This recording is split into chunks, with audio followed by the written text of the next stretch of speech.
నమస్కారం. N24 news వార్తలకు స్వాగతం. ముందుగా వార్తల్లోని ముఖ్యాంశాలు. ఫ్యూచర్ సిటీ ప్రపంచ స్థాయి నగరంగా మారుతుందన్న సీఎం. భవిష్యత్ తరాలకు మెగా ప్రాజెక్ట్. జూన్ 2 నాటికి కార్యాలయం ప్రారంభం. తెలంగాణను గ్లోబల్ స్థాయికి తీసుకెళ్తామని వ్యాఖ్య.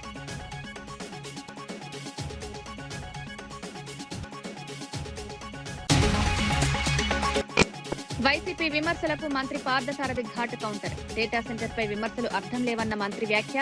రాష్ట్ర అభివృద్ధిని అడ్డుకునే ప్రయత్నాలు, పెట్టుబడులు రావడం రాష్ట్రానికి లాభమని వ్యాఖ్యలు.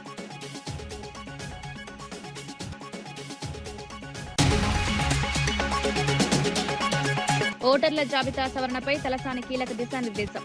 ఇంటింటికి నమోదు కార్యక్రమం చేపట్టాలని పిలుపు. ఓట్లు తొలగించే అవకాశం ఉందని, అప్రమత్తం కావాలని సూచన. పార్టీ కార్యకర్తలు చురుగ్గా పనిచేయాలని సూచన.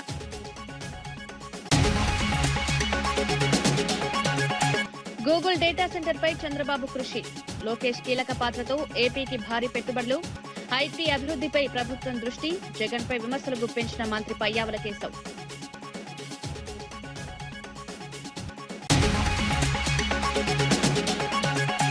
తిరుమల లడ్డూ అంశంపై పేని నానిపై రవీంద్ర ఫైర్. లడ్డూ కల్తీ చేసిన వారే నీతులు చెప్తున్నారని విమర్శ. పరిశ్రమలు వెళ్లిపోవడంపై మాజీ ప్రభుత్వంపై ఆరోపణ. అభివృద్ధిని అడ్డుకున్న వారిపై మంత్రి రవీంద్ర ఫైర్. ముఖ్యమంత్రి రేవంత్ రెడ్డి ఫ్యూచర్ సిటీ ప్రాజెక్టుపై కీలక వ్యాఖ్యలు చేశారు. ఇది భవిష్యత్ తరాలకు ప్రపంచ స్థాయి నగరంగా మారుతుందన్నారు. ప్రజాప్రతినిధులు అభివృద్ధిలో భాగస్వామ్యం కావాలని పిలుపునిచ్చారు. ఫ్యూచర్ సిటీ పోలీస్ కమిషనరేట్ భవనానికి భూమి పూజ చేశారు. జూన్ 2 నాటికి కార్యాలయాన్ని ప్రారంభించేలా చర్యలు తీసుకుంటున్నామన్నారు. ప్రజల సహకారం ఉంటే ఈ ప్రాజెక్టు విజయవంతమవుతుందని తెలిపారు. ఆధునిక సదుపాయాలతో నగరాన్ని అభివృద్ధి చేయాలని లక్ష్యంగా పెట్టుకున్నామన్నారు. తెలంగాణను గ్లోబల్ స్థాయిలో నిలబెట్టేందుకు ప్రభుత్వం కృషి చేస్తోందని విమర్శించారు. కార్యాలయాన్ని మనం నిర్మించుకున్నాం. తొందరలోనే అధికారులు ఆ ప్రారంభోత్సవ కార్యక్రమాన్ని కూడా మే నెలలో జూన్ 2 లోపలనే అది ప్రారంభించుకునే కార్యక్రమాన్ని మన అధికారులు వేగంగా పూర్తి చేస్తున్నారు.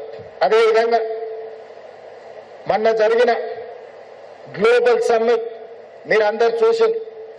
ప్రపంచ దేశాల నుంచి దిగ్గజ సంస్థల్ని ఇక్కడికి రప్పించడమే కాకుండా 3 రోజులు అద్భుతంగా గ్లోబల్ సమ్మిట్ నిర్వహించడం ద్వారా పెట్టుబడులకు నమ్మకం, విశ్వాసంతో పాటు ఈ ప్రాంతం అనుకూలమైన ప్రాంతము.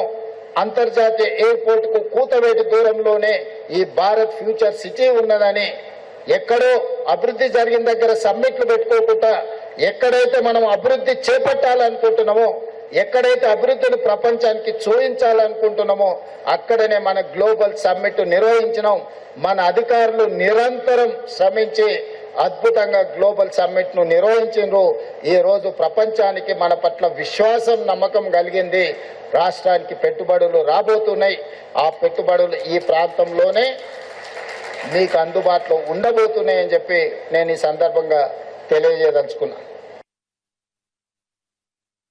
Cyberabad hitech city, outer ring road, అంతర్జాతీయ ఎయిర్పోర్ట్ ఇవన్నీ మీ కళ్ళ ముందు ఒకప్పుడు చర్చ జరిగినప్పుడు 2000 సంవత్సరం నుంచి 2010 సంవత్సరం లోపల ఇవన్నీ కూడా ఒక ఊహా చిత్రంగా మొదలైనవి. ఆ రోజు అవి చూపించిన నాయకులను అవహేళన చేసి ఇట్లాంటి 7 అంతస్తుల మేడలు గాల్లో కడుతున్నారు. ఓటర్ల జాబితా సవరణపై మాజీ మంత్రి తలసాని శ్రీనివాస్ యాదవ్ పార్టీ శ్రేణులకు కీలక సూచనలు చేశారు. మే 1 నుంచి నెల రోజుల పాటు ఇంటింటికి వెళ్లి నమోదు ప్రక్రియ చేపట్టాలని తెలిపారు. ప్రతి బూత్ కు ఒక ఏజెంట్ను నియమించి వివరాలు సమర్పించాలని ఆదేశించారు. ఇతర రాష్ట్రాల్లో జరిగినట్లే ఓట్లు తొలగించే అవకాశం ఉందని హెచ్చరించారు. అందువల్ల అప్రమత్తంగా ఉండాలని సూచించారు. ఓటర్ల హక్కులను కాపాడాల్సిన బాధ్యత అందరిదన్నారు. పార్టీ కార్యకర్తలు చురుగ్గా పనిచేయాలని పిలుపునిచ్చారు.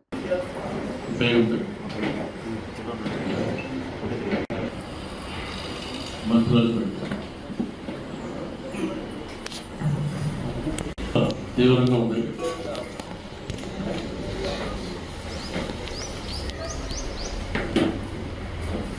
కార్పొరేటర్ గెలిచినప్పుడేమో తిరుగుతారు. మరి ఇప్పుడు కాదా ఇంపార్టెంట్ అవ్వాలి కదా. మీరేం ఏంటంటే ప్రతి బూత్ ఏ డివిజన్ వల్ల ఆ డివిజన్ సాయంత్రం లోపల ఒక లిస్ట్ కావాలి. ఒకటే పేరు, అది మన కార్యకర్త నాయకుడు ఎవరైనా పర్లేదు. ఒక బూత్కు ఒకటే పేరు, దాంతోపాటు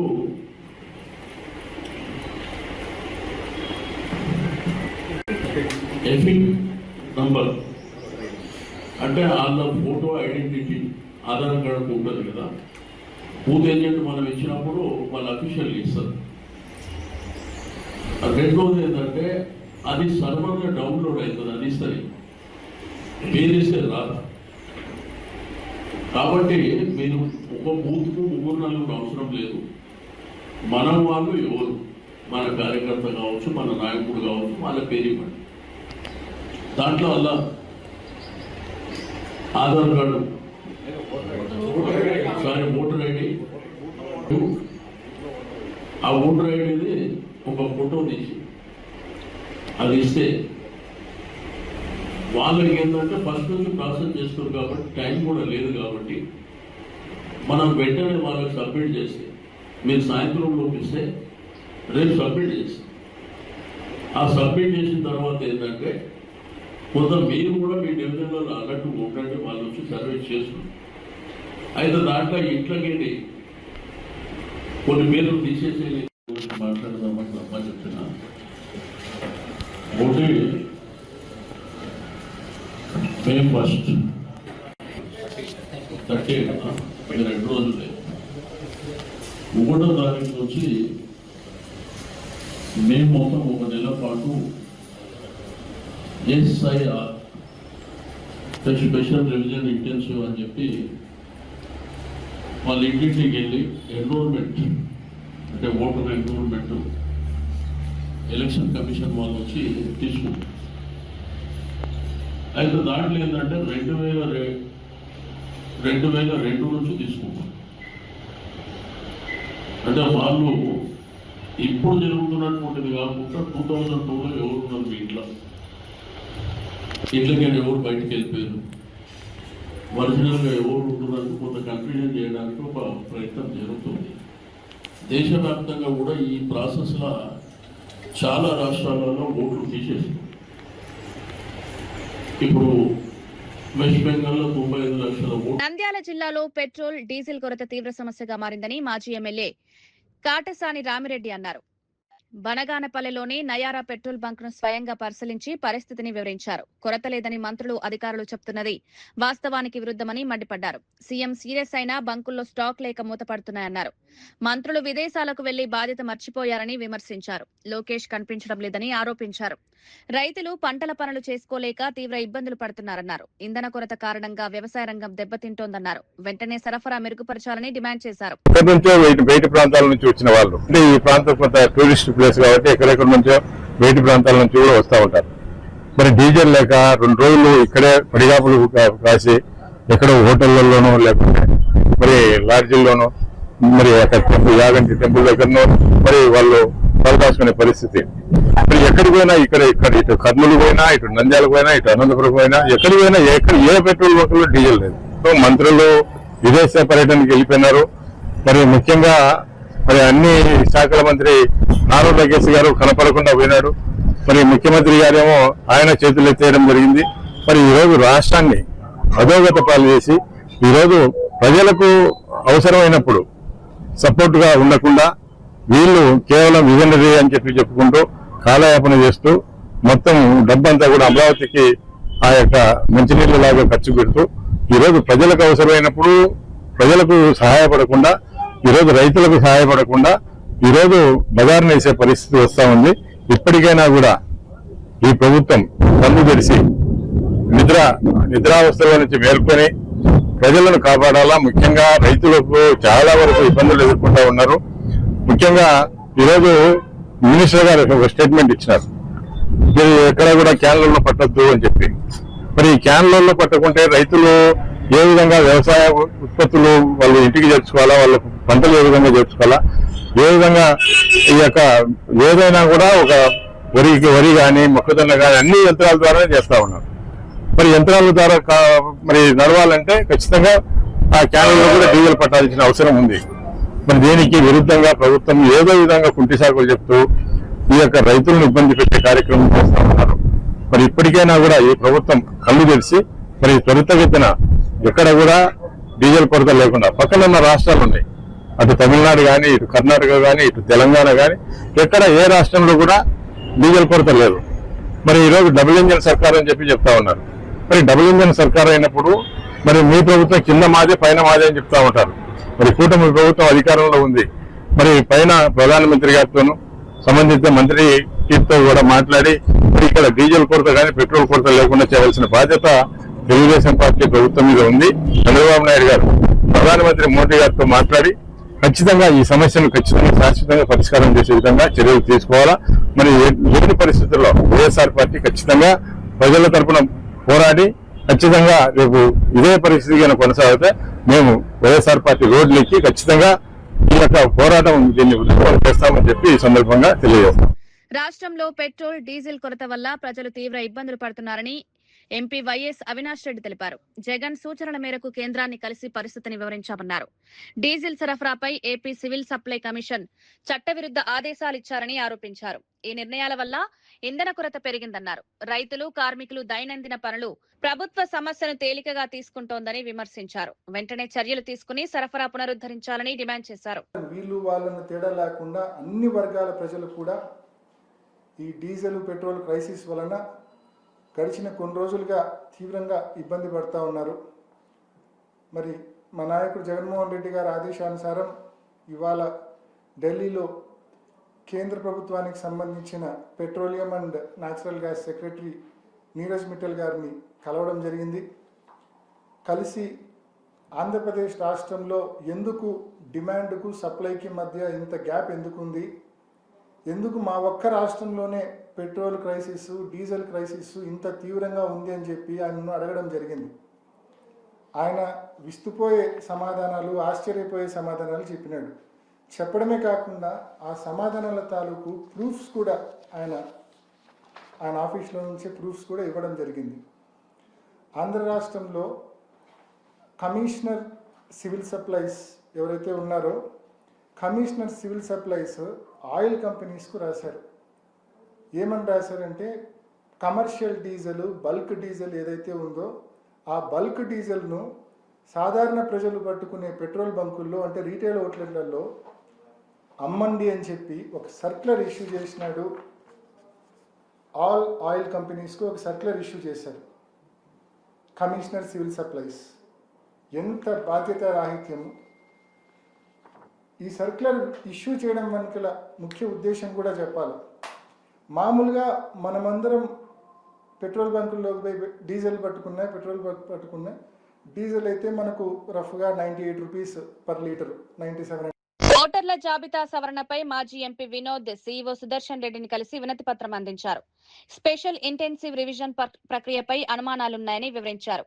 కేసీఆర్ కూడా ఇదే అంశంపై అప్రమత్తంగా ఉండాలని సూచించారని తెలిపారు. బూత్ లెవెల్ అధికారులతో పాటు ఏజెంట్లు కూడా చురుకుగా పనిచేయాలన్నారు. ఓటర్ల జాబితాలో పొరపాట్లు జరగకుండా జాగ్రత్తలు తీసుకోవాలని కోరారు. పారదర్శకంగా ఈ ప్రక్రియ నిర్వహించాలని విజ్ఞప్తి చేశారు. ఓటర్ల హక్కుల రక్షించడంలో ఇది కీలకమన్నారు. సీఈఓతో పాటు సానుకూలంగా జరిగాయని తెలిపారు. ఇది వచ్చే మాసంలో ఈ SIR intensive division voter list మొత్తం కూడా మరి ప్రతి బూత్ వైజ్ గా ఓటర్ మహాశయులు ఉన్నారా, మరి ఆ ఇళ్లలో ఉంటున్నారా లేరా, ఒక ఓటరు 2 దిక్కుల 2 అసెంబ్లీ సెగ్మెంట్లలో 2 రాష్ట్రాలలో ఉన్నాడా, ఇది అంటే ఓటర్ లిస్ట్ ను క్లీన్ చేస్తున్న పేరుతోని ఎలక్షన్ కమిషన్ ఆఫ్ ఇండియా ఈ కార్యక్రమం తీసుకున్నది. ఇది మొదటిసారి కాదు, స్వాతంత్రం వచ్చిన కాంచెని ప్రతి 10 సంవత్సరాలకి 20 సంవత్సరాలకి జరుగుతుంది. మన రాష్ట్రంలో అంటే సమైక్య ఆంధ్రప్రదేశ్ రాష్ట్రంలో 2002లో జరిగింది ఎస్ఐఆర్. తదనంతరం మళ్ళీ ఈ సంవత్సరం జరగబోతున్నది. దీనిపైన మాకు కొన్ని అనుమానాలు ఉండే, మరి గ్రామీణ ప్రాంతాల్లో పట ఓటర్ మహాశయులు భయాందోళనకు గురి కావద్దు, కొన్ని డాక్యుమెంట్స్ సబ్మిట్ చేయాలి, ఇవన్నీ కూడా వార్తల్లో పేపర్లో వస్తున్నాయి. కాబట్టి దానిపైన మేము కొన్ని సూచనలు చేశాము. వారు కూడా కొన్ని అభిప్రాయాలు, వారు చేసేటువంటి కార్యక్రమాలు అవన్నీ కూడా చెప్పారు. మరి కొత్త ఫోటో ఇవ్వాలి అని అంటున్నారు. మరి పేద వర్గాలు ఉంటారు, ఫోటో లేని వాళ్ళు ఉంటారు చాలా మంది. మరి వాళ్ళకు మీరు తీస్తారా, election commission of India photo తీస్తారా, లేదా వాళ్ళకి తీసుకోవాలని కూడా అడిగాము. అడిగితే ఆల్రెడీ ప్రీ ప్రింటెడ్ ఇదివరకు ఓటర్ లిస్ట్ లో ఉన్నటువంటి ఫోటో ఉంటుంది అని కూడా వారు సమాధానం ఇవ్వడం జరిగింది. అలాంటి మరి రిలేటివ్స్ అని అంటున్నారు, భర్త లేకపోతే తండ్రి పేరు ఉంటాయి. మగవాడైతే తండ్రి పేరు ఉంటుంది, B Vinod Kumar son of Muralidhar Rao అని రాస్తాం. అదే ఒక స్త్రీ అయితే పెళ్లి కాకపోతే డాటర్ ఆఫ్ అని ఉంటుంది, లేకపోతే పెళ్లి అయితే హస్బెండ్ ఆఫ్ అని ఉంటుంది. అట్లా కాకుండా రిలేటివ్స్ నేమ్ అని అన్నారు. ఇది కొంచెం కన్ఫ్యూజన్ ఉన్నది, ఇది మార్చుకుంటే బాగుంటుంది అని చెప్పి కూడా మీ సూచనప్రాయంగా తెలియజేశాము. సో ఎలక్షన్ కమిషన్ ఫార్మాట్ ఇది కాబట్టి మేము మాట్లాడతామని కూడా చెప్పడం జరిగింది. చాలా మాకు ఉన్నటువంటి అనుమానాలు వాళ్ళ దృష్టికి తీసుకురావడం జరిగింది. మా పార్టీ తరఫున నిన్న మా రాష్ట్ర కమిటీ మీటింగ్ లో గౌరవనీయులు తెలంగాణ ఉద్యమ నేత బీఆర్ఎస్ అధ్యక్షులు కల్వకుంట్ల చంద్రశేఖర్ రావు గారు, కేసీఆర్ గారు కూడా మాకందరికి కూడా నిర్దేశించారు. నిన్న దీంట్లో యాక్టివ్ గా ఉండాలి మన బిఎల్ఎస్ అని కూడా వారు చెప్పడం జరిగింది. మాకు ఉన్నటువంటి కొంత సమాచారం వారితో మేము షేర్ చేసుకోవడం జరిగింది. వాళ్ళు కూడా తెలియజేశారు. నా దృష్టిలో ఈ రివిజన్, స్పెషల్ ఇంటెన్సివ్ రివిజన్ ఇప్పుడు జనగణ అంటే ఎలక్ట్రల్ రోల్స్ కాకుండా మన సెన్సస్, పాపులేషన్ సెన్సస్ మేలో ఉంటుంది కాబట్టి జూన్ మాసంలో బహుశా ఎస్ఐఆర్ స్టార్ట్ కావచ్చని చెప్పి కూడా చెప్పారు. ఇంక election commission of India dates announce చేయలేదు, బహుశా జూన్ లో ఉంటుందని చెప్పి వారు తెలియజేశారు. Congress MLA NM Srinivas Reddy BRS అధినేత కేసీఆర్ పై తీవ్ర విమర్శలు చేశారు. రైతుల గురించి మాట్లాడే నైతిక హక్కు కేసీఆర్ కు లేదన్నారు. కాంగ్రెస్ ప్రభుత్వం తొలి ఏడాదిలోనే 25 లక్షల రైతులకు రుణమాఫీ అమలు చేశామన్నారు. 20,000 కోట్ల రుణాలను ఏకబిగిన మాఫీ చేసినట్లు తెలిపారు. గతంలో ప్రగతి భవన్ ను ప్రజలకు అందుబాటులో లేకుండా చేశారని విమర్శించారు. అలాగే రైతుల గురించి మాట్లాడితే అసలు ఏ ముఖం పెట్టుకొని రైతుల గురించి కేసీఆర్ మాట్లాడిండో అర్థం కావట్లేదు. రుణమాఫీ 4 విడతలుగా మీరు ఇచ్చిండ్రు, 4 సంవత్సరాలు, అది కూడా ₹1,00,000 రుణమాఫీయే. చేసిన రుణమాఫీ వడ్డీలకు సరిపోలేదని చెప్పి రైతులు రోడ్లెక్కి నిరసన చేసిన విషయం మీకు తెలుసు. కానీ మేము రాగానే మొదటి సంవత్సరంలోనే 25 లక్షల కుటుంబాలకు రుణమాఫీ చేసినాం. 20,000 కోట్ల రూపాయలు ఏకబిగిన రుణమాఫీకి రైతుల కోసం ఇచ్చినాం. రైతు భరోసాను కూడా మీరు ఇచ్చిన దానికంటే మేము పెంచి ఇస్తూ ఉన్నాం. వడ్లకు బోనస్ ఇస్తూ ఉన్నాం. దాదాపుగా 3,300 కోట్ల రూపాయలు బోనస్కి ఇచ్చినాం. వరి వేస్తే ఉరి అని మీరన్నారు. మీ ఇష్టం ఉన్న పంట మీరు వేసుకోండి, మీకు కావాల్సిన అన్ని వసతులు మేము ఇస్తాము, సౌకర్యాలు కల్పిస్తామని చెప్పి మేము అంటున్నాం.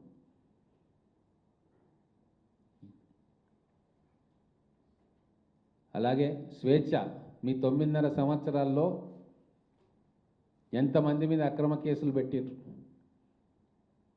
ప్రజాస్వామ్య వ్యవస్థని ఉక్కు పాదాల కింద నలిపే ప్రయత్నం చేసిండ్రు. ప్రగతి భవన్ గడిలకు ఇనుప కంచెలు వేసిండ్రు ఎవరు లోపలికి రాకుండా. ముఖ్యమంత్రిగా మీరు ఎవరికి అందుబాటులో లేకుండే మంత్రులు కూడా బయటికి పర్మిషన్ లేకుంటే గేటు బయట నుంచే బయటికి పంపించిన ఘనమైన చరిత్ర మీది. బీఆర్ఎస్ నేత హరీష్ రావు వ్యాఖ్యలపై ఎమ్మెల్సీ అద్దంకి దయాకర్ స్పందించారు. నిఘా, సీసీ కెమెరాలపై మాట్లాడడం అర్థం లేదన్నారు. తప్పు చేసినా వదిలేయాలా అని ప్రశ్నించారు. చట్టం ముందు అందరూ సమానమని స్పష్టం చేశారు. మళ్లీ అధికారంలోకి వస్తామన్న హరీష్ వ్యాఖ్యలు నిజం కావన్నారు. ప్రజలు ఇప్పటికే బీఆర్ఎస్ ను తిరస్కరించారని, ప్రభుత్వం పారదర్శకంగా పనిచేస్తోందని తెలిపారు. చట్టాన్ని అమలు చేయడంలో ఎలాంటి రాజీ ఉండదన్నారు. ఈ వ్యాఖ్యలు రాజకీయంగా చర్చకు దారితీశాయి. సీసీ కెమెరా మీద నిఘా పెడుతున్నారు, మరి దొంగతనాలు ఎందుకు చేస్తున్నారు? దొంగతనం చేస్తే కూడా నిన్ను, మీ మామను, మీ బామ్మని వదిలేయాలన్నా? ఇట్లా వదిలేసినందుకే కదా తెలంగాణ తెగదోచుకున్నది. ఇంకా పొడింగి మాటలన్నీ మాట్లాడుతూ ఉంటారు. ఏందో ఈయన అధికారం ఇప్పుడు పోయి గిట్ల వస్తున్నట్టు. నీ ముఖం, మీకు అధికారం కల్లా ఎవడు చెప్తుండో మీకు మరి పిచ్చోడు. మీకు మళ్ళా వస్తుంది సార్ తెలుస్తలే. మీ మరదలు పెట్టిన షాక్ అర్థం కావట్లేదా? ఇంకా ఇలా అధికారం వస్తుందని మిషతోని అధికారులను బెదిరించే ప్రయత్నం చేస్తే ఏంది నువ్వు చేసేది? ఏంటి ఇలా మీ పార్టీ? మీకు నాయకుడు లేని పార్టీ, నాయకుడు లేకున్నా కూడా అధికారంలోకి వస్తుందంటే తెలంగాణ ప్రజలు అంతా పిచ్చి భ్రమల్లో ఉన్నారా? ఇంకా దోచుకున్నది చాలదా? ఇంకా తెలంగాణను తెగదోచుకోవడానికి మీరు ప్రయత్నాలు చేస్తున్నారా? మంత్రి కొల్లు రవీంద్ర తిరుమల లడ్డు అంశంపై పేర్ని నానిపై తీవ్ర విమర్శలు చేశారు. లడ్డూ కల్తీ చేసిన వారే ఇప్పుడు నీతులు చెప్తున్నారని మండిపడ్డారు. గత ప్రభుత్వ హయాంలో సుమారు 800 పరిశ్రమలు రాష్ట్రాన్ని విడిచిపోయాయని ఆరోపించారు. మచిలీపట్నం పోర్టు తరలింపుపై పేర్ని నాని సంతకం చేశారా లేదా అన్న ప్రశ్నలు లేవనెత్తారు. అభివృద్ధిని అడ్డుకున్న వారే ఇప్పుడు విమర్శలు చేస్తున్నారన్నారు. రాష్ట్రానికి పెట్టుబడులు రాకుండా చేసిన వారిపై ప్రజలు అవగాహన కలిగి ఉన్నారని చెప్పారు. ప్రభుత్వం పరిశ్రమల అభివృద్ధికి కట్టుబడి ఉందన్నారు. 20 కోట్ల లడ్డూలు కల్తీ చేసిన వాళ్ళు నీతి కబుర్లు చెప్తున్నారు ఇక్కడికి వచ్చి. ఈ రాష్ట్రంలో పరిశ్రమలు వెళ్ళగొట్టింది మీరు. దాదాపు 800 పరిశ్రమలు ఈ రాష్ట్రం నుంచి వెళ్ళిపోయినాయి, తరలిపోయినాయి. సాక్షాత్తు లూలు సంస్థ అధినేత యూసుఫ్ అలీ గారు ఎవరు కూడా ఆంధ్ర రాష్ట్రానికి వెళ్ళొద్దు అని పబ్లిక్ స్టేట్మెంట్ ఇచ్చారు. మచిలీపట్నం పోర్టు తీసుకెళ్లి గోగులేరు దగ్గర కట్టడానికి సాక్షాత్తు పేర్ని నాని గారు సంతకం పెట్టాడు. నాకు ఎటువంటి అబ్జెక్షన్ లేదని చెప్పి సంతకం పెట్టింది వాస్తవం కాదా? పోర్టు తీసుకురాకపోతే బందర్ కోనేడు సెంటర్లో మోకాళ్ళ దండేసి ముక్కు నేలకు రాసి రాజకీయ సన్యాసం చేస్తానని చెప్పారు. ఇవన్నీ ప్రజలు మర్చిపోతారు అనుకున్నారా? వైసీపీ నేతల విమర్శలకు మంత్రి కొలుసు పార్థసారథి ఘాటుగా స్పందించారు. గూగుల్ డేటా సెంటర్ శంకుస్థాపన జరుగుతుంటే చూడలేక ప్రభుత్వంపై విమర్శలు చేస్తున్నారన్నారు. రాష్ట్రానికి పరిశ్రమలు వస్తున్నాయని స్పష్టం చేశారు. అభివృద్ధిని అడ్డుకునే ప్రయత్నాలు జరుగుతున్నాయని విమర్శించారు. ప్రజలు నిజాన్ని గమనిస్తున్నారని, పెట్టుబడులు రావడం రాష్ట్రానికి లాభదాయకమని చెప్పారు. ప్రభుత్వం పారదర్శకంగా పనిచేస్తోందని పేర్కొన్నారు. ప్రతిపక్షాలు రాజకీయ లాభం కోసం ఆరోపణలు చేస్తున్నాయన్నారు. ఒక ప్రముఖమైన సంస్థ, ఇంటర్నేషనల్ గా పేరు పొందిన వెల్ రెప్యూటెడ్ కంపెనీస్ శంకుస్థాపన చేస్తా ఉంటే, వాళ్ళు యాక్టివిటీస్ స్టార్ట్ చేస్తా ఉంటే చూడలేక ప్రభుత్వం మీద ఒక నెగిటివ్ ఇమేజ్ ని క్రియేట్ చేస్తానికి తమ శాయశక్తులా ప్రయత్నం చేస్తున్నారని ఈరోజు అర్థమవుతుందని చెప్పేసి మనం చేస్తా ఉన్నాను. సజ్జల రామకృష్ణారెడ్డి గారు చెప్తారు పరిశ్రమలు ఏం తీసుకొస్తారని చెప్పేసి. ఇంకా పరిశ్రమలు రావటం అనేది ప్రశ్నించే స్థాయిలో లేదు, కళ్ళప్పగిచ్చి చూసే స్థాయిలోనే ఉంది అని చెప్పేసి సజ్జల రామకృష్ణారెడ్డి గారికి మనం చేస్తా ఉన్నాను నేను. ఏపీకి గూగుల్ డేటా సెంటర్ రావడంలో సీఎం చంద్రబాబు, మంత్రి నారా లోకేష్ కృషి కీలకమని మంత్రి పయ్యావుల కేశవ్ అన్నారు. ఈ ప్రాజెక్టు రాష్ట్ర అభివృద్ధికి గేమ్ చేంజర్ గా నిలుస్తుందని పేర్కొన్నారు. గతంలో ఐటీ రంగాన్ని విమర్శించిన వారే ఇప్పుడు క్రెడిట్ తీసుకోవాలని చూస్తున్నారని జగన్ పై విమర్శలు చేశారు. అనంతపురం జిల్లాలో తాగునీటి సమస్య పరిష్కారానికి మైక్రో లెవెల్ ప్లానింగ్ తో ముందుకు వెళ్తున్నామని తెలిపారు. బకాయిలు ఉన్నప్పటికీ వ్యవస్థను గాడిలో పెడుతున్నామన్నారు. ప్రభుత్వం అభివృద్ధిపై దృష్టి పెట్టిందని పేర్కొన్నారు. చేసినటువంటి కృషి చేసినటువంటి గౌరవ ముఖ్యమంత్రి శ్రీ నారా చంద్రబాబు నాయుడు గారికి, ఐటీ మినిస్టర్ నారా లోకేష్ గారికి ఈ జిల్లా తరఫున, రాష్ట్రం తరఫున ప్రత్యేకంగా శుభాభినందనలు తెలియజేస్తున్నాం. ఇదొక హిస్టారికల్ ఈవెంట్. ఈరోజు ఒక మామూలు భూమి పూజలాగా చాలామందికి కనపడవచ్చు. ఆ రోజున ఒక ఇన్ఫర్మేషన్ టెక్నాలజీ ఎట్లా అయితే పిల్లల జీవితాలకు ఒక ఆశను కల్పించి ప్రపంచవ్యాప్తంగా తెలుగు జాతి వెళ్ళగలిగేటువంటి స్థాయిని క్రియేట్ చేసిందో, చిన్న ఇన్ఫర్మేషన్ టెక్నాలజీ టవర్ ఆ రోజు కట్టింది. మార్పుకి బొడ్రాయి లాగా తయారైంది హైదరాబాద్లోని హైటెక్ సిటీ. హైదరాబాద్కు కరెక్ట్గా చెప్పాలంటే హైదరాబాద్కు బొడ్రాయి అనేటువంటిది హైటెక్ సిటీనే. అది హైదరాబాద్ రూపురేఖల్ని, ఆంధ్రప్రదేశ్ రూపురేఖల్ని, తెలుగు జాతిలో చదువుకుంటున్నటువంటి పిల్లలకు ఉద్యోగ ఉపాధి అవకాశాలను కల్పించడానికి మార్పుకు శ్రీకారం చుట్టడం జరిగింది. ఆ రోజున ఇంటర్నెట్ అని అంటే ఆ రోజు ప్రతిపక్షంలో ఉన్న నేతలు ఇంటర్నెట్ కాదు మాకు పంప్ సెట్ కావాలి అని వెటకారం చేశారు. పంప్ సెట్లో కూడా నేను ముందున్నానయ్యా మీకన్నా, పంప్ సెట్లో రిఫార్మ్స్ నేను తీసుకొచ్చాను, దాంతోపాటు ఇది అవసరము అని అంటే ఐటీ కూడు పెడుతుందా అన్నారు ఆ రోజు ఉన్నటువంటి నాయకులు. ఇదే మాటను మాట్లాడారు. ఐటీ కూడు పెడుతుందా అని అడిగారు. ఈ 20 ఏళ్ల ఐటీ ప్రస్థానాన్ని చూసాం. ప్రపంచవ్యాప్తంగా పిల్లలు పోగలిగారు. ఇవాళ నెక్స్ట్ అవకాశాలు ముందుకెళ్తూ ఉన్నాయి. క్వాంటమ్ టెక్నాలజీ మా లాంటి వాళ్ళకు కూడా అర్థం కావు. డెఫినెట్గా దాని మీద నేను అంత ఫోకస్ కూడా పెట్టను. కానీ మా ముఖ్యమంత్రి గారు రాబోయేటువంటి నెక్స్ట్ 20 ఇయర్స్లో అవకాశాలు ఎక్కడున్నాయి, మన పిల్లలు ఎక్కడ అందిపుచ్చుకోవాలి, వాళ్ళకి ఎట్లాంటి ప్లాట్ఫామ్ క్రియేట్ చేస్తే ఆ అవకాశాలను అందిపుచ్చుకుంటారు అనే పనిలో నిరంతరం పనిచేస్తూ ఉన్నాడు ముఖ్యమంత్రి గారు. మాకు రివ్యూల మీద రివ్యూలు పెడుతూనే ఉన్నాడు. ఒకవైపు క్వాంటమ్ వ్యాలీ అన్నాడు, క్వాంటమ్ ప్రాజెక్టులు అన్నాడు, మళ్ళీ వెళ్ళి డేటా సెంటర్ అన్నారు. డేటా సెంటర్ వస్తే ఏమన్నారు ఫస్ట్ రోజున అదో గోడౌను 4 కంప్యూటర్లు ఉంటాయి నిన్న చెప్పారు. ఇది చేసే పని అది చేస్తుంది అని చాలా వెటకారంగా. ఎప్పుడైతే దానికి గొప్పతనం తెలిసిందో ఇదంతా నేనే తెచ్చా ఇదంతా క్రెడిట్ స్టోరీ అనే స్థాయికి వచ్చారు. అసలు క్రెడిట్ కోసం ఆలోచించకుండా పనిచేసేటువంటి ముఖ్యమంత్రి చంద్రబాబు నాయుడు గారు, పని జరిగితే నాది జరగకపోతే మీది అనేటువంటి ఆలోచనలో ఉన్నటువంటి వ్యక్తి జగన్మోహన్ రెడ్డి గారు. ఆదిలాబాద్ లో భిక్షాటన చేసే మహిళపై దాడి చేసి హత్య చేసిన నిందితుడిని పోలీసులు అరెస్ట్ చేశారు. ఈ నెల 24న పంజాబ్ చౌక్ సమీపంలో ఘటన జరిగింది. మహిళపై దాడి చేయడానికి ప్రయత్నించిన నిందితుడు ఆమె ప్రతిఘటించడంతో గొంతు నులిమి హత్య చేశాడు. అనంతరం మృతదేహాన్ని కాలువలో పడేశారు. సమాచారం అందుకున్న పోలీసులు వేగంగా స్పందించి నిందితుడిని అదుపులోకి తీసుకున్నారు. ఎస్పీ అఖిల్ మహాజన్ కేసు వివరాలు వెల్లడించారు. ఇతను మళ్ళీ మనం పట్టుకున్నాము, త్వరగా టీం ఫామ్ చేసి ఇతను మళ్ళీ తర్వాత ఒప్పుకున్నారు నేనే చంపాను. ఇతను కూడా తాగి ఈమెకి చూశారు, ఈమె పడుకుంటుంది, ఈమె కూడా డిసీజ్డ్ కూడా అది తాగిన తర్వాత ఇక్కడ పంజాబ్ చౌక్లో హల్దీరామ్ పక్కన గలీలో పడుకున్నారు. ఇతను తాగిన తర్వాత అది ఆమెకి చూశారు, కొంచెం సెక్షువల్ అటెంప్ట్ ట్రై చేశారు. అది సెక్షువల్ అటెంప్ట్ సక్సెస్ కాకపోతే కొంచెం ఆమె రెసిస్ట్ చేసింది. దానిలో ఇతను కోపంలో స్ట్రాంగులేట్ చేసి ఆమెకి చంపి ఆ నాలిలో పడేశారు. మళ్ళీ అక్కడి నుంచి ఫరారయ్యారు. చాలా మంచిగా తిరిగి అన్ని సీసీటీవీ కెమెరాస్ చెక్ చేసి లోకల్ ఇంటెలిజెన్స్తో ఐడెంటిఫై చేసి ఇది అక్యూజ్ పట్టుకోవడం జరిగింది. ముమ్మిడివరం మండలం అన్నంపల్లి పెట్రోల్ బంక్ లో ఇంధన కొరతపై మాజీ ఎమ్మెల్యే పొన్నాడ సతీష్ పరిశీలించారు. వారం రోజులుగా పెట్రోల్, డీజిల్ లేక ప్రజలు ఇబ్బందులు పడుతున్నారన్నారు. రైతులు, ఆటో డ్రైవర్లు తీవ్ర సమస్యలు ఎదుర్కొంటున్నారన్నారు. కేవలం పరిమితంగా డీజిల్ ఇస్తుండటంతో వ్యవసాయ పనులు నిలిచిపోయాయని పేర్కొన్నారు. బ్లాక్ మార్కెట్ జరుగుతోందని ఆరోపించారు. ప్రభుత్వం వెంటనే సరఫరా మెరుగుపరచాలని డిమాండ్ చేశారు. సమస్య పరిష్కారం కాకపోతే ఆందోళనలు చేస్తామని హెచ్చరించారు. ఈ కార్యక్రమంలో వైసీపీ నాయకులు పాల్గొన్నారు. 3-4 రోజులుగా ఏదైతే ఈ పెట్రోల్, డీజిల్ కొరత వల్ల రైతాంగానికి తీవ్రమైన నష్టం ఇవాళ కలిగే పరిస్థితి మనం చూస్తున్నాం. ఇవాళ బంకుల దగ్గర చూసుకున్నట్లయితే ఎక్కడా కూడా నో స్టాక్ బోర్డులు కనిపిస్తున్నాయి. కానీ అధికారంలో ఉన్నటువంటి కూటమి ప్రభుత్వం ఏదైతే ఉన్న పెద్దలు ఎవరైతే ఉన్నారో వీళ్ళంతా మాట్లాడే మాటలు చాలా హాస్యాస్పదంగా. నిన్న సివిల్ సప్లైస్ మంత్రి గారు నిన్న మాట్లాడుతూ ఇదంతా మీడియా సృష్టి, అలాగే ఏదైతే సోషల్ మీడియా సృష్టి, ఎక్కడ కూడా ఈ డీజిల్ కొరత కానీ పెట్రోల్ కొరత కానీ లేదు అని చెప్పి మాట్లాడడం నిజంగా చాలా హాస్యాస్పదం. ఒకసారి గౌరవ మంత్రి గారు కూడా చెప్తున్నా, ఒకసారి వచ్చి బంకుల దగ్గర చూడండి.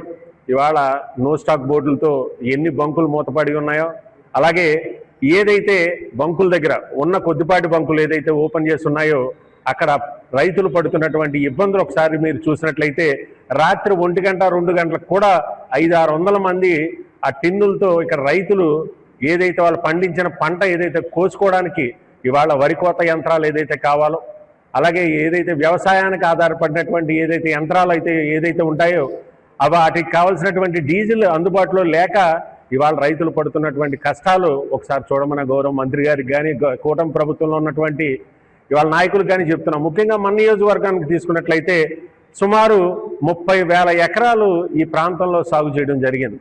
ఇప్పటికి 10% మాత్రమే కోతలు జరిగినాయి. ఇంకా 90% ఇంకా కోతలు జరగాల్సిన పరిస్థితి. ఇవాళ కూలీలు అందుబాటులో లేని పరిస్థితి. ఇవాళ పూర్తిగా యంత్రాల మీదే ఇవాళ ఆధారపడిన రైతులకి ఇవాళ డీజిల్ కొరతతో వరి కోత యంత్రాలు ఎక్కడ కూడా దిగి పరిస్థితి, చేలో దిగి పరిస్థితి లేదు. అలాగే ఏదైతే సాగు చేసినటువంటి ఏదైతే పండించినటువంటి పంటను తరలించాలంటే ట్రాక్టర్లు కావాలి. ట్రాక్టర్లు ఎక్కడ కూడా డీజిల్ లేక ట్రాక్టర్లు కూడా వచ్చే పరిస్థితి లేదు. అలాగే ముఖ్యంగా ఈ ప్రాంతం మీ అందరికీ తెలుసు, ఇది యాక్వా రంగానికి సంబంధించి ఈ ప్రాంతం అంతా కూడా యాక్వా రంగం మీద ఆధారపడినటువంటి ప్రాంతం. ఎక్కువ శాతం ఈ ప్రాంతం నుంచే ఇవాళ ఉత్పత్తి అయ్యే ప్రాంతం. ఇవాళ యాక్వా రైతుల పరిస్థితి కూడా చాలా అధ్వానంగా ఉంది. ఎందుకంటే ఇవాళ కరెంటు, వేసవకాలంలో కరెంటు ఇవాళ ఏదైనా పోయినట్లయితే జనరేటర్లు కావాలి, జనరేటర్లు ఏదైతే దానికి డీజిల్ కావాలి. ఇవాళ ఏదైతే ఆ డీజిల్ లేకపోయినప్పుడు ఖచ్చితంగా అక్కడ పంట నష్టపోయే పరిస్థితి ఇవాళ ఈ ప్రాంతంలో రైతులకు ఉంటుంది. అలాగే వినియోగదారులు ఏదైతే గృహానికి సంబంధించి కానీ వినియోగదారులు కానీ ఇవాళ చాలా ఇబ్బందికర పరిస్థితులు, ఆటో కార్మికులు కానీ ఎవరైతే మన ఏదైతే గూడ్స్ వ్యాన్కి సంబంధించిన ఎవరైతే రోజువారీ వాళ్ళు ఎవరైతే ఉన్నారో వాళ్ళందరూ కూడా ఈ డీజిల్ కొరతతో చాలా ఇబ్బంది పడుతున్నారు. కూటమి ప్రభుత్వ నాయకులు ఒకటే చెప్తున్నా, మీరు ఏదైతే ఈ దేశంలో ఈ రాష్ట్రంలో ఉన్న ఇబ్బందిని కాదని మీరు విదేశాలకు పంపించి మీ మంత్రులను అక్కడ ఏదో సింగపూర్ పంపించి సింగపూర్లో వ్యవసాయానికి సంబంధించి అక్కడ టెక్నాలజీని నేర్చుకోమని చెప్పి పంపిస్తున్నారు. మీరు ముందు మన ప్రాంతాన్ని చూడండి. మనకేదైతే మన రాష్ట్రంలో రైతులు పడుతున్నటువంటి ఇబ్బందిని మీరు అర్థం చేసుకోండి. కూటమి ప్రభుత్వానికి ఒకటి చెప్తున్నాం, ఇవాళ మన పక్క రాష్ట్రాల్లో లేనటువంటి ఇబ్బంది మనకెందుకు వచ్చిందో ఒకసారి ఆలోచన చేయండి. విజనరీ నాయకులు ఉన్నామని చెప్పి విజన్ అని చెప్పి ఇవాళ మాట్లాడే మన గౌరవ ముఖ్యమంత్రి గారు కూడా మీకు ఒకటే చెప్తున్నా, మన పక్క రాష్ట్రం నిన్ననే ఒరిస్సా వెళ్ళాను. ఒరిస్సాలో ఎక్కడ ఈ కొరత లేదు, అలాగే తమిళనాడులో లేదు, కర్ణాటకలో లేదు, ఈ చుట్టుపక్కల ప్రాంతం. ఇవి ఈనాటి వార్తా విశేషాలు. మరో బులెటిన్లో మళ్ళీ కలుద్దాం. నమస్కారం.